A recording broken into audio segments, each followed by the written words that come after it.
여러분, 살다 보면 마음이 상하는 때가 자주 있지요. 기분이 아주 나빠지는 경우도 다반사입니다. 그렇지요. 마음과 기분을 몹시 상하게 하는 일 중에 그 중에서도 손에 꼽을 수 있는 하나는 누군가로부터 속임을 당하는 일입니다. 속임을 당하는 일이에요. 믿는 도끼에 발등 찍힌다는 속담이 있을 정도로 누구에게 속았을 경우에는 참 좋지가 않습니다. 속았다는 것을 깨닫고 나면 두 가지 생각이 내 안에 생기지요. 하나는 속은 나 자신이 참 한심하다는 생각입니다. 또 다른 하나는 나를 속인 사람이 참 악하다는 생각이에요. 이 두 가지 생각이 동시에 이렇게 듭니다. 속은 것을 깨닫고 나면. 어떤 사람은 속은 자신을 더 탓하고 어떤 사람은 자신을 속인 사람을 더 탓합니다. 자신을 탓하건 속인 사람을 탓하건 그건 본인의 자유이지만 속은 사람이 아니라 속인 사람이 나쁜 사람, 악한 사람이라는 사실에는 변함이 없어요. 그렇죠? 그러니 주변에 속아서 누군가로부터 속아서 힘들어하는 사람이 있으면 가가지고 왜 속았냐는 둥, 어떻게 이런 걸 속을 수 있냐는 둥, 제정신이냐는 둥, 이런 소리를 절대로 하면 안 됩니다. 가장 속상한 사람은 당사자이기 때문에 그래요. 옆에서 보고 있는 내가 아니에요. 뭐 어떻게 해줄 것도 아니면서 가서 쓸데없는 얘기하지 말라는 거지요. 이런 쓸데없는 말로 가뜩이나 괴로운 사람을 더 괴롭게 해서는 안 됩니다. 속은 사람이 있다면 가서 위로해주고 도닥여주면 되는 거예요. 거기서 더 뭘 하려고 하지 마세요. 위로해주고 같이 아파해주면 끝. 그거면 됩니다. 잘못은 속은 사람이 아닌 속인 사람에게 있다고 분명히 말해주어야 해요. 당신은 잘못이 없습니다. 속인 사람이 나쁩니다. 라고 위로해주면서 같이 아파해줘야 되는 거예요. 가해자인 속인 사람을 뭐라고 해야지 피해자인 속은 사람을 뭐라 하는 일은 없어야 합니다. 속은 피해자에게 뭐라 하는 것은 속인 가해자를 두둔하는 것임을 잊지 마시고 속은 자와 함께 아파하며 위로할 수 있는 우리가 되기를 축복합니다. 보기 좋게 완전히 속아 넘어간 자들이 있어요. 우리가 말씀 가운데 지난 몇 주간 말씀 가운데 계속 나누고 있는 여호수아와 그가 이끌고 있는 이스라엘 백성들입니다. 여호수아와 이스라엘 백성들이 비록 하나님께 먼저 묻지 않아서, 먼저 기도하지 않아서 자기들 마음 가는 대로 기브온 사람들과 평화 조약을 맺어버리는 이런 심각한 죄를 범한 것은 사실이지요. 그런데 하나님은 이 일로 이스라엘 백성들에게 진노하시거나 벌을 내리시지 않았습니다. 이 일로 인해 목숨을 잃은 사람은 이스라엘 백성 중 단 한 명도 없었어요. 가나안 족속이라면 가리지 말고 전멸하라는 하나님의 명령에 불순종하게 된 이 큰 죄를 저질렀음에도 이스라엘이 하나님으로부터 벌을 받지 않은 이 상황은 무엇을 의미할까요? 그것은 뭐가 어찌 되었든 우리 하나님께서는 속는 것보다 속이는 것을 더 악하게 보신다는 것을 뜻합니다. 속은 자를 뭐라 하지 않으세요. 야곱이 에서와 이삭을 속였지만 그럼에도 불구하고 이스라엘 12지파의 조상이 되는 온 이스라엘의 시조가 되는 복을 받았으니 속이는 자가 되어 속이더라도 얼마든지 복을 받을 수 있는 거 아니냐고 묻지 마십시오. 야곱의 경우는 지극히 예외적인 상황이므로 우리의 삶에 누구에게나 보편적으로 적용할 수 있는 그런 사건이 아니에요. 그의 할아버지가 아브라함이고 아버지가 이삭이고 어머니가 리브가이며 형이 에서였기 때문에 우리 하나님의 다 이해할 수 없는 섭리 속에서 속이는 자 야곱이 축복을 받게 되었다는 걸 모른 채 이 야곱처럼 속여도 이 축복을 받으니 나도 얼마든지 내 이익에 따라서 내 상황에 따라서 남을 속여 먹어도 하나님으로부터 축복을 받을 수 있지 않냐, 이런 생각을 해서는 매우 곤란하다는 거예요. 그 야곱이니까 예외적으로 가능한 일이었다는 거지요. 이 성경의 보편적인 진리에 따르면 속이는 자가 죄인이요 속임을 당하는 자는 무죄합니다. 그래서 하나님은 비록 이스라엘이 하나님께 먼저 묻지 않고 중대한 일을 스스로 결정하여 단행하는 큰 죄를 범했음에도 불구하고 이스라엘을 벌하지 않으셨던 거예요. 그리고 이스라엘을 속인 악한 기브온 사람들에게도 이상하게 진노하지 않으셨습니다. 기브온 사람들에게 죄가 없어서가 아니라 이스라엘이 하나님 여호와의 이름으로 그들을 멸하지 않겠다고 약속을 했기 때문에 그래요. 이스라엘이 기브온 사람들에게 속은 사건은 모두가 죄를 지었지만 이 일로 그 누구도 하나님의 진노와 벌을 받지 않은 매우 진귀한 희귀한 사건임에 틀림없습니다. 하지만 속인 기브온 사람들이 속은 이스라엘보다 더 악한 자들이면은 변함이 없습니다. 꾸어주는 자가 될지언정 꾸는 자가 되지 않게 하옵소서라는 기도를 들어보신 적이 있을 거예요. 직접 해보신 분도 있을 것입니다. 베푸는 자로 살게 해달라는 좋은 기도예요. 우리는 이 기도에 하나 더해서 속을지언정 속이는 자가 되지 않게 하옵소서라고 기도하게 되기를 원합니다. 같이 고백해 보겠습니다. 속을지언정 속이는 자가 되지 않게 하옵소서. 아멘. 이제 기브온 사람들에게 속은 사건은 이스라엘에게 돌이킬 수 없는 일이 되었습니다. 과거예요. 어쩔 수 없는 과거입니다. 벌어난 사건이에요.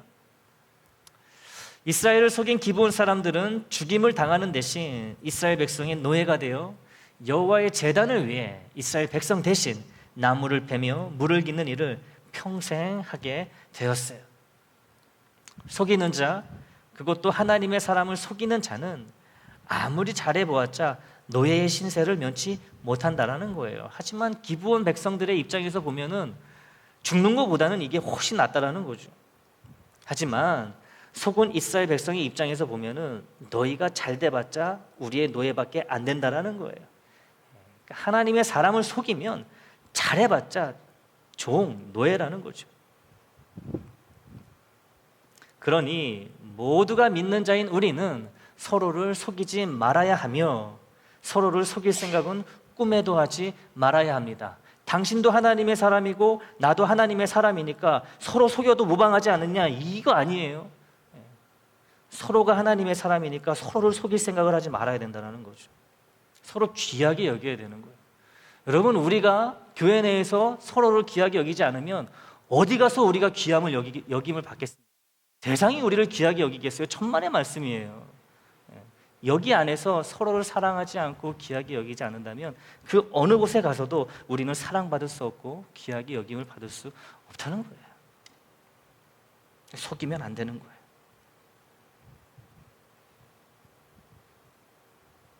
만약에 속인다면, 우리가 서로를 속인다면 하나님을 믿는다고 하면서 속였기 때문에 하나님의 진노가 더 무섭게 내릴 것입니다. 하나님을 제대로 믿지 않으면서 잘 믿는 체하여 하나님까지 속이려 들었기 때문이죠. 이스라엘이 기브온 사람들에게 속은 충격에서, 속았다는 충격에서 아직 다 벗어나지 못한 상황입니다.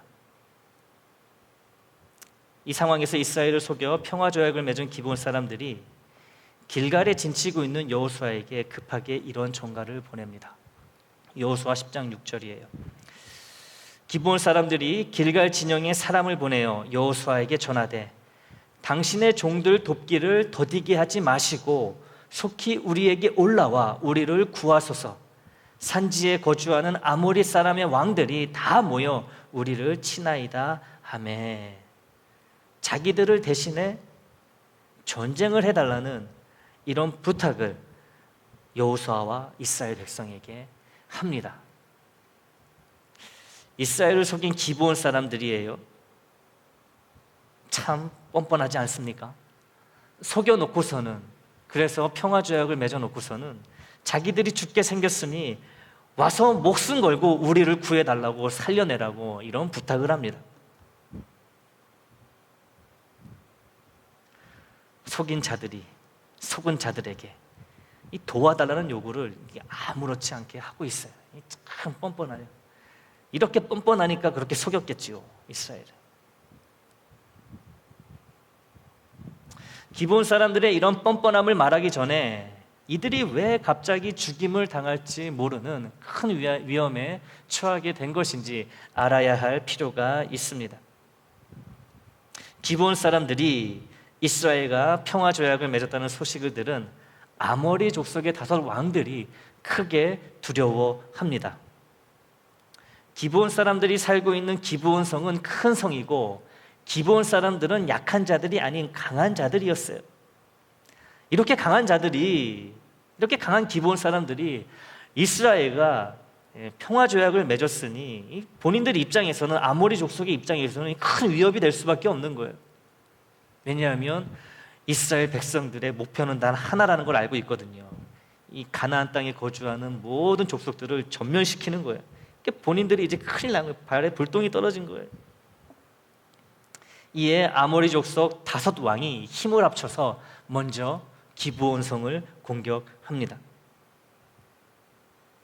절대로 약하지 않은 기브온 성 사람들이지만 이 5 왕이 이끄는 큰 군대를 이겨낼 재간이 없습니다. 그래서 길갈에 있는 이스라엘 백성에게 도움을 요청하기에 이른 거예요. 그리고 우리는 기브온 사람들의 이러한 요구가 뻔뻔해 보인다고 이미 언급을 했습니다.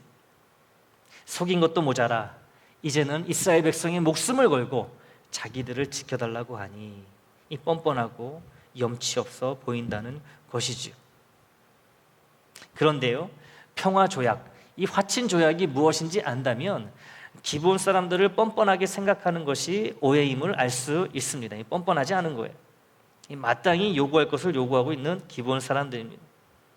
이스라엘과 기브온 사람들이 맺은 평화조약, 화친조약은 일종의 동맹조약으로 서로를 공격하거나 죽이지 않겠다는 의미만 있는 것이 아니라 둘 중 한쪽이 다른 족속으로 공격을 받을 때 적극적으로 나서서 도와주겠다는 그런 조약, 그런 약속이었어요.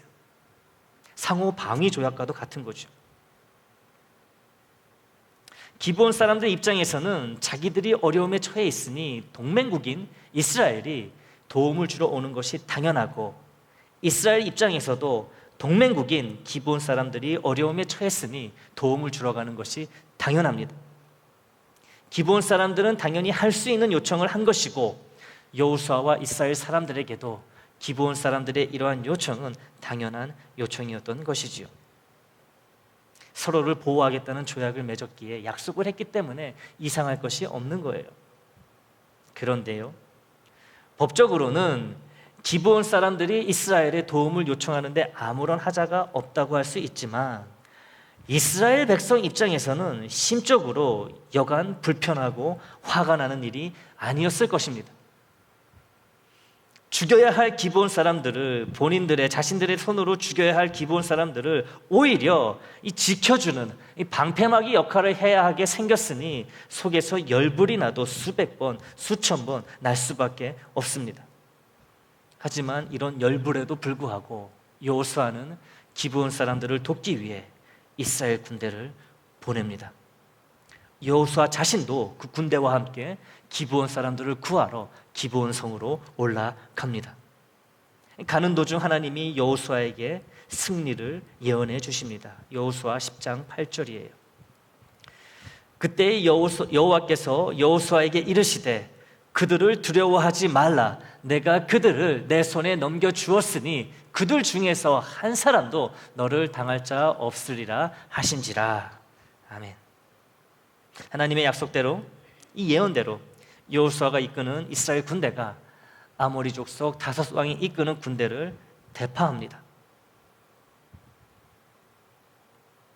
그러나 이스라엘 군대가 쳐서 죽인 적들의 수보다 하나님이 하늘에서 내리신 우박에 맞아 죽은 적들의 수가 더 많았습니다. 그래서 오늘 본문 여호수아 10장 14절 말미에는 이런 말씀이 기록되어 있는 거예요. 여호와께서 이스라엘을 위하여 싸우셨음이니라. 여기에서 우리는 두 가지를 생각해 보아야 합니다. 첫째는 기브온 사람들에게 속아서 사기 계약을 맺은 것이나 마찬가지인데 여호수아가 기브온 사람들과 맺은 평화 조약을 파기하지 않고 무시하지 않고 신실하게 그 약속한 내용대로 지키고 있다는 것입니다. 속아서 맺은 조약이니 거짓 조약이니 무시해버리고 기브온 사람들이 죽든 말든 내버려 두어도 상관이 없을 것 같아요. 어쩌면 기브온 사람들이 아모리 족속의 손에 전멸한다면 이스라엘 입장에서는 손 안 대고 코 푼 것처럼 마냥 속 시원한 일이 될 수 있습니다. 어차피 자기들이 죽여야 할 기브온 사람들인데 다른 족속이 죽여준다며 감사한 거죠. 아주 기쁜 것이지요. 또 우리가 이스라엘 백성이라면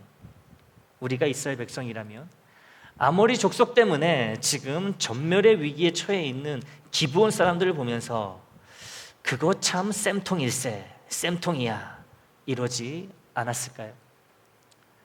그렇게 감쪽같이 속이더니 그 꾀에 자기들이 넘어간다고, 이제야 일이 바르게 돌아간다고 말하면서 죽어가는 기브온 사람들을 구경만 할 것 같습니다. 우리가 이스라엘 사람들이라면. 그런데 우리의 생각과 달리 여호수아와 이스라엘 군사들은 자신들의 목숨을 걸고 기브온 성으로 올라갑니다. 그들을 지키기 위해 목숨 걸고 올라가고 있어요. 우리가 또 하나 생각해야 할 것은 바로 하나님의 등장과 개입입니다. 이스라엘이 기브온 사람들과 맺은 평화 조약은 하나님이 결코 원치 않으시는 그런 일이었어요. 하나님이 원치 않으시는 일이니 죄입니다. 그러므로 이스라엘이 기브온 사람들과 맺은 평화 조약은 하나님 입장에서 보면 죄일 수밖에 없어요. 그런데 이 잘못된 조약을 지키기 위해 기브온 사람들을 구하러 가는 여호수아에게 하나님이 말씀으로 임하십니다. 기브온 사람들을 보호하고 지킬 수 있도록 여호수아와 이스라엘 군대를 도우시겠다고 하나님이 직접 말씀을 하세요. 그리고 하나님의 도우심으로 이스라엘은 기브온 사람들의 목숨을, 그들의 생명을 지킬 수 있었습니다. 원래대로라면 이스라엘은 가나안 족속 중 하나인 기브온 사람들을 다 죽여야 해요. 남녀노소 가릴 것 없이 다 죽여야 합니다. 가나안 족속 중에 하나이기 때문에 그래요. 그런데 이 기브온 사람들에게 속아서 잘못된 평화 조약을 맺는 바람에 그들을 죽이기는커녕 오히려 그들의 목숨을 지키기 위해 싸워야 하는, 목숨 걸고 싸워야 하는 상황에 놓였어요. 기브온 사람들을 살리기 위해 이스라엘이 목숨 걸고 나서는 것은 분명 하나님이 기뻐하시는 일이 될 수 없습니다. 그런데 이상하게도 하나님이 적극적으로 개입하셔서 이스라엘 백성들을 위해 싸우십니다. 그리고 결국 이스라엘이 기브온 사람들을 보호하고 지킬 수 있도록 하십니다. 지키지 않아도 되는 잘못된 평화 조약을, 그 약속을 목숨 걸고 지키려 하는 여호수아와 이스라엘 백성도 참 이상해 보이지만 이 잘못된 평화 조약을 지키고자 하는 여호수아와 이스라엘 백성을 열심히 도우시는, 대신 싸워주시는 하나님은 더 이상해 보여요. 도대체 이 상황이 어떻게 돌아가는지 잘 모르겠습니다. 이제 우리는 왜 여호수아와 이스라엘이 기브온 사람들에게 속아서 맺게 된 이 평화 조약을, 이 잘못된 평화 조약을 목숨을 걸고 지키려 했고, 왜 하나님은 이런 여호수아와 이스라엘을 위해 대신 싸우셨는지 그 이유를 찾아야 합니다. 그리고 그 이유는 이렇습니다. 여호수아 9장 19절이에요. 모든 족장이 온 회중에게 이르되 우리가 이스라엘의 하나님 여호와로 그들에게 맹세하였은즉 이제 그들을 건드리지 못하리라. 지난주에도 우리가 함께 보았던 말씀이지요. 비록 속아서 잘못된 평화 조약을 맺었지만 하나님 여호와의 이름으로 맹세한 조약이기 때문에 속에서 천불이 나더라도, 미칠 것 같더라도 여호수아와 이스라엘 군대는 기브온 사람들을 구하러 떠났던 거예요. 하나님의 이름으로 맹세를 하고 그 맹세를 어긴다면 우리 하나님을 온 이방 족속 앞에서 우스운 신, 거짓말하는 신, 신뢰할 수 없는 신, 잡신 중에 하나로 그렇고 그런 신으로 만들어버리게 되는 거예요. 하나님의 이름으로 맹세를 해놓고 그걸 지키지 않으면 그렇게 된다는 거죠. 그래서 여호수아와 이스라엘 백성은 기브온 사람들을 자신들의 목숨을 걸고 지켜야 하는 이 말도 안 되는 상황 때문에 속에서 천불이 나지만 하나님의 이름을 이방 족속과 이방 신들 앞에서 조롱과 멸시를 받는 이름으로 만들 수는 없었습니다.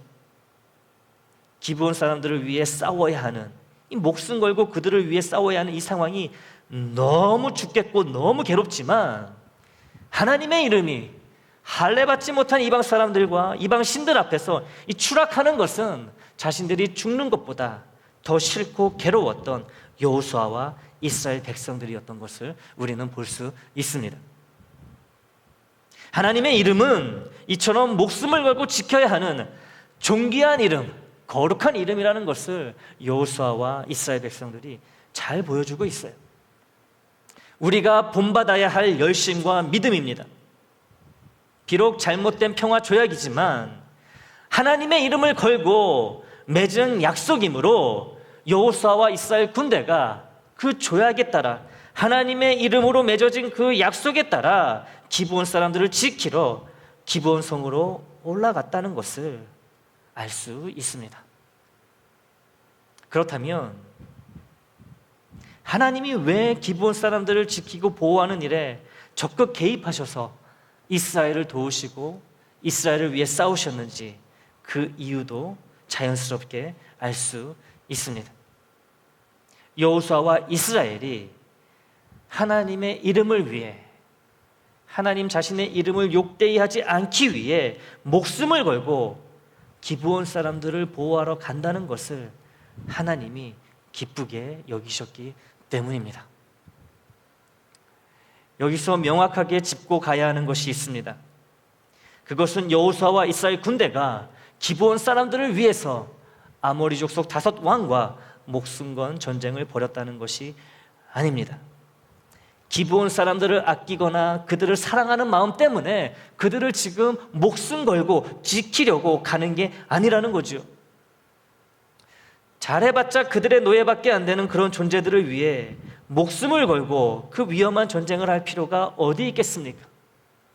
대신 여호수아와 이스라엘 군대는 하나님의 이름을 지키기 위해 목숨을 건 전쟁에 참여를 했습니다.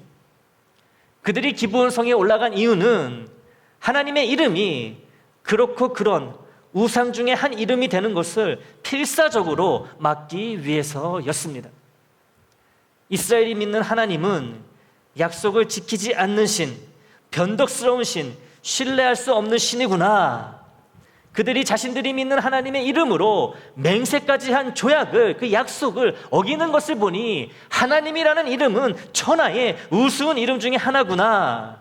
이런 소리가 들리지 않도록, 하나님의 이름이 모욕을 당하지 않도록 여호수아와 이스라엘 백성은 괘씸하기 짝이 없는 기브온 사람들을 도우려 살리려 기브온 성으로 떠나고 있는 거예요. 목숨을 걸고 하나님의 이름을 지키려 하는 여호수아와 이스라엘 백성을 하나님은 어여삐 여기셨고 그들이 기브온 사람들을 지킬 수 있도록 도와주셨던 것이에요. 그것이 하나님의 이름을 지키는 일이기 때문입니다. 하나님 역시 이스라엘 백성들과 마찬가지로 기브온 사람들을 위해 이스라엘 사람들을 도우신 것이 아니라 자신의 거룩한 이름을 지키시기 위해 이스라엘을 도우셨습니다. 또 하나님은 자신의 이름을 목숨 걸고 지키고자 하는 이스라엘을 지키시고 또 보호해 주십니다. 그래서 오늘 본문 말미에는 우리가 아까 보았지만 다시 한번 보겠습니다. 이런 말씀이 나오는 거예요. 여호와께서 이스라엘을 위하여 싸우셨음이니라.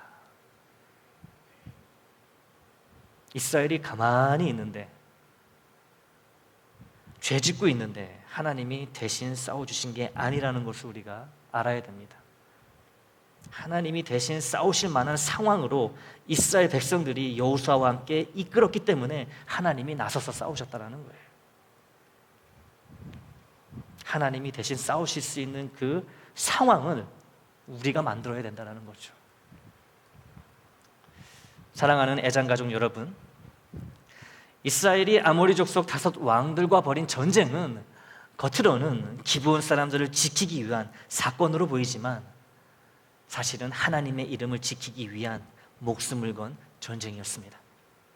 기브온 사람들을 위한 전쟁이 아니라 하나님의 이름을 위한 거룩한 전쟁이었다는 것이지요. 여호수아와 이스라엘이 하나님의 이름을 목숨을 걸고 높이니 하나님은 여호수아와 이스라엘을 위해 직접 아모리 족속들과 싸워주셨습니다. 여호수아와 이스라엘이 하나님을 높이자 하나님이 여호수아와 이스라엘을 높이시는 것을 볼 수 있습니다. 그들이 하나님의 이름을 위해 죽을 것을 결심하자 하나님은 오히려 그들의 목숨을 살려주십니다. 마태복음 10장 39절에서 주님은 이런 말씀을 하셨어요. 자기 목숨을 얻는 자는 잃을 것이요 나를 위하여 자기 목숨을 잃는 자는 얻으리라. 아멘. 이 말씀의 의미는 죽을 각오로 주님을 위하는 자는 오히려 생명을 얻게 된다는 그런 의미예요. 그리고 주님의 이 말씀은 오늘 사건의 여호수아와 이스라엘 군대를 통해 이미 오래전에 성취되었음을 알 수 있습니다. 하나님의 이름을 위해 죽음도 불사하는 자를 위해 직접 싸우시고 생명을 주시는 이 하나님을 우리는 믿고 의지해야 합니다. 성삼위 하나님의 이름은 내가 살아가야 할 유일한 이름이십니다. 동시에 성삼위 하나님은 내가 죽어야 할 유일한 이름도 되십니다. 성삼위 하나님 안에서 내가 살려면 먼저 성삼위 하나님을 위해 죽고자 하는 결단이 늘 서 있어야 합니다. 우리 믿는 자들에겐 죽음이 생명보다 먼저입니다. 십자가에서 주님이 죽으셨기에 우리에게 생명이 주어졌습니다. 주님의 십자가 죽으심과 우리의 생명 얻음에 대해 베드로전서 2장 24절은 이렇게 설명하고 있습니다. 친히 나무에 달려 그 몸으로 우리 죄를 담당하셨으니 이는 우리로 죄에 대하여 죽고 의에 대하여 살게 하려 하심이라. 말씀을 보십시오. 먼저 사는 게 아니고요, 먼저 죽음이 나옵니다. 우리는 죽어야 사는 자들이에요. 주님이 죽으심으로 부활하셨듯이 우리도 먼저 죽어야 되는 거죠. 그래야 살 수 있는 거예요. 주님이 십자가에서 우리의 죄 때문에 죽으실 때 우리도 주님 안에서 죄에 대하여 먼저 죽은 자들입니다. 그 후에 주님이 부활하실 때 우리도 주님 안에서 의에 대하여 생명을 얻게 된 자들입니다. 이처럼 우리의 생명은 죽음이 먼저 오고 그 다음에 주어지는 생명이 됩니다. 그리고 구원뿐만 아니라 구원받은 이후의 삶도 이 원리는 그대로 적용이 됩니다. 하나님의 이름을 위해, 주님의 영광을 위해, 성령님의 거룩한 역사를 위해 나의 목숨도 아끼지 않는 결단과 결심이 먼저 있어야 죄에서 승리하는 삶이 가능해집니다. 성삼위 하나님을 위해 내가 가진 모든 것을 아끼지 않고 다 쏟아붓기로 결심한 자를 위해 하나님이 대신 싸워주시기 때문이에요. 나는 죽지 않고 내려놓아야 될 거 다 내려놓지 않고 다 손에 쥐고 있으면서 대장 되시는 예수님 싸워주십시오. 아무리 찬양을 하고 간구를 해보십시오. 싸워주실 수가 없어요. 내가 죽지 않으면 하나님이 나를 위해 싸워주실 수가 없어요.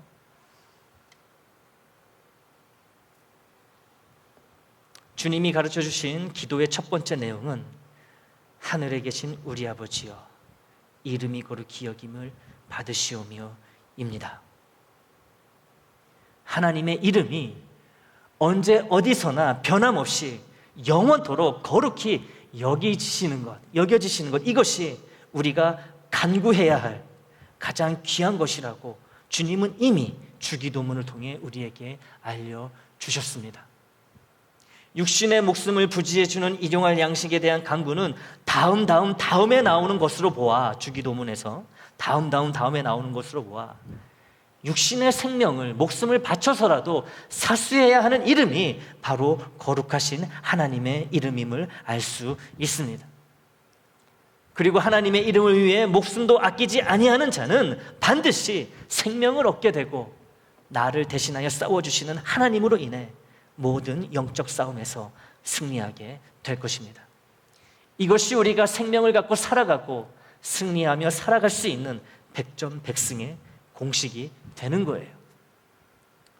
사도 바울은 이 백전백승의 공식을 정확히 알고 있었습니다. 그래서 그는 고린도전서 15장 31절에서 이렇게 고백할 수 있었어요. 형제들아, 내가 그리스도 예수 우리 주 안에서 가진 바 너희에 대한 나의 자랑을 두고 단언하노니 나는 날마다 죽노라. 나는 날마다 죽노라. 주님을 위해 날마다 죄에 대해 죽고 날마다 주님의 능력으로 의에 대하여 살아나는 것이 바울에겐 자랑거리였던 거예요. 우리도 이런 자랑을 주 안에서 날마다 하게 되기를 축복합니다. 하나님의 이름을 위해 무엇을 포기해 보신 적이 있는지요? 주님의 이름을 위해 어디까지 자신을 희생해 보셨는지요? 성령님의 이름을 위해 어떤 손해를 입어 보셨는지요? 지금은 성삼위 하나님의 이름을 위해 나의 목숨도 불사하는 다짐과 결단이 필요한 때입니다. 하루를 살아도 주 안에서 주님이 주시는 생명으로 사는 것이 복된 인생인 줄 믿습니다. 그러기 위해서는 먼저 주님을 위해 내 자아가, 내 욕심이, 내 자존심이, 내 교만이 먼저 죽어야 합니다. 다 죽어야 해요. 그래야 하나님이 살리실 수 있고 나를 대신하여 싸워주실 수 있습니다. 앞으로 남은 생은 죽으면 죽으리라는 각오와 다짐으로 오직 성삼위 하나님의 이름과 영광을 위해 살아가는 저와 여러분이 되길 주님의 이름으로 축원합니다.